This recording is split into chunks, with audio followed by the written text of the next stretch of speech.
Hello বন্ধুরা, শীতের ছুটি পড়ে গেছে।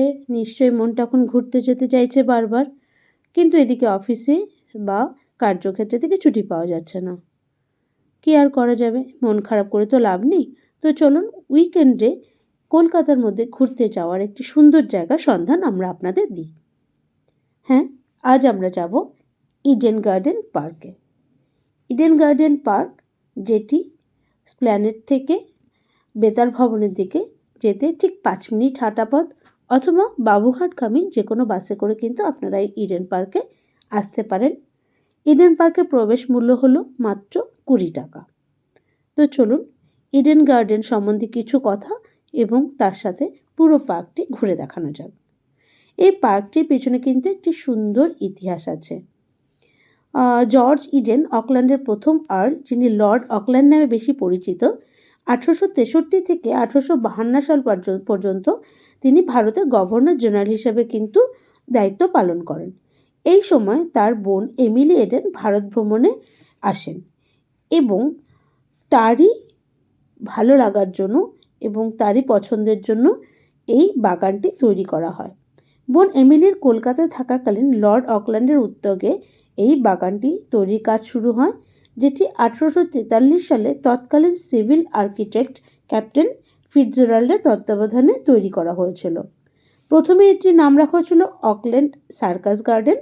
পরে এডেন সিস্টার্সদের স্মরণে এর নাম পরিবর্তন করে রাখা হয়েছে ইডেন গার্ডেন বা ইডেন উদ্যান। পার্কে ঢুকতে একদিকে রয়েছে একটি নার্সারি, অন্যদিকে রয়েছে ঝিল।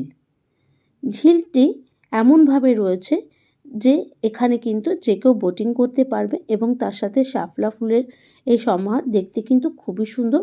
সবুজে ঘিরে এই জায়গাটা, এই পার্কটি সত্যি খুব মনোরম। এখানে একটি বার্মিস প্যাগোডা রয়েছে বাগানের ঠিক উত্তর সাইডে। এই প্যাগোডাটি দেখতে ভীষণ সুন্দর, আর এই প্যাগোডার পেছনে কিন্তু একটি গল্পও আছে।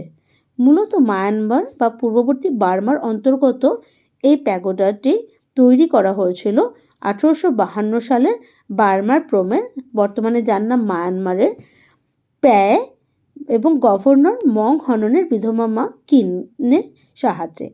প্যাগোডার মূল কাঠের কাজের আনুমানিক প্রায় খরচ হয়েছিল 1500 টাকা, আর বলা হয় এটি তৈরি করতে নাকি 3 মাস সময় লেগেছিল।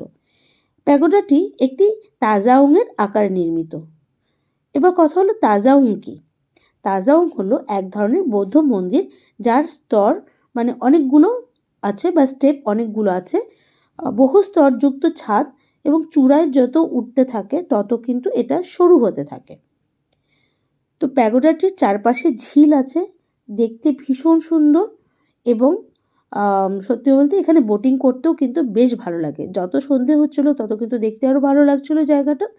তো অবশ্যই কিন্তু প্রকৃতির সাথে যদি সময় কাটাতে চান কিন্তু এই জায়গাটায় আসতে পারেন, কারণ এত সবুজ এখানে, আর তার সাথে পাখিদের আনাগোনা, তাদের কিচিরমিচির শুনতে শুনতে কিন্তু একটা বিকেল বা সারাটা দিন দিব্যি কেটে যায়। ঝিলে প্রচুর মাছ আছে, দেখতে দারুণ লাগছিল।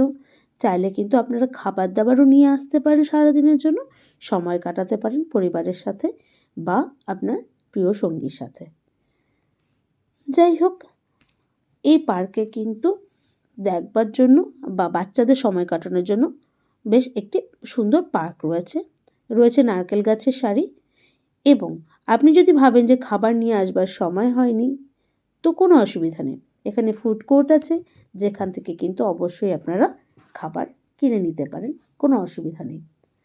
আর 80 টাকা খরচ করলে কিন্তু বোটিংও করে নিতে পারেন, সেটাও খুব আনন্দের। তো সব কিছু মিলিয়ে সারাটা দিন কাটানোর জন্য খারাপ নয়। এবার আসি, এখানে একটি ক্যাকটাস হাউস আছে। এত বড় জায়গা আর এত সুন্দর, সাথে রয়েছে একটি ওপেন স্টেজ, যেখানে বিভিন্ন ধরনের পারফরমেন্সও করা যায়। তার সাথে রয়েছে একটা সুন্দর ঝর্ণা। তো সবটা মিলিয়ে মিশিয়ে কিন্তু খুবই ভালো লাগবে। সারাটা দিন কাটানোর জন্য কিন্তু মন্দ নয়। তো বলবো, খাবার প্যাক করুন না আর বেরিয়ে পড়ুন। চিড়িয়াখানায় প্রচণ্ড ভিড়, ভিক্টোরিয়াতেও প্রচণ্ড ভিড়, তো ঢুকতে পারছে না, কোনো অসুবিধা নেই, চলে আসুন ইডেন পার্কে। এখানে ফুলের সমাহার, সবুজের সমাহার, আর তার সাথে বাচ্চাদের এন্টারটেনমেন্টের জায়গা, সমস্ত কিছু থাকবার জন্য কিন্তু সারাটা দিন খুব ভালো মতোই কেটে যাবে, বুঝতেও পারবেন না কিভাবে সারাটা দিন আপনি কাটিয়ে দিলেন বাইরে।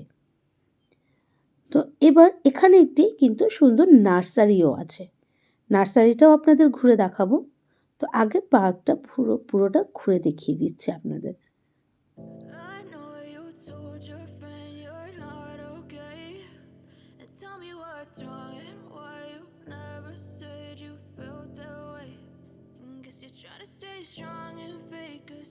দেখতেই পাচ্ছেন চারিদিকে সবুজের সমাহার আর একদম ঘাসের গালিচা পাতা।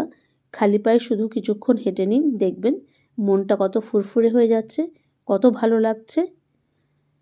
সাথে নিয়ে আসুন ব্যাডমিন্টন অথবা ফুটবল কিংবা ফ্রিসবি, একটু খেলে নিন না। না হয় একটা দিন একদম ছেলে মানুষ হয়ে গেলেন, সারাটা দিন নিজের মধ্যে কাটিয়ে নিলেন, মন্দ কি, তাই না? তো এর মধ্যে একটা নার্সারিও রয়েছে। নার্সারিটা কিন্তু ভীষণ সুন্দর, এখানে রয়েছে ফুলের সমাহার।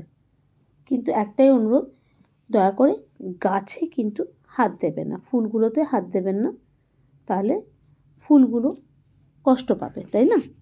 যাই হোক, পশ্চিমবঙ্গ সরকারের বন বিভাগের উদ্যোগে এই কিন্তু উদ্যানটা তৈরি করা হয়েছে, যেখানে একটা নার্সারিটা যে রয়েছে এটা 7 দিনই খোলা থাকছে 10টা থেকে 5টার মধ্যে। এখানে অনেক ধরনের দুষ্প্রাপ্য চারা গাছের কিন্তু খোঁজ পাওয়া যায়।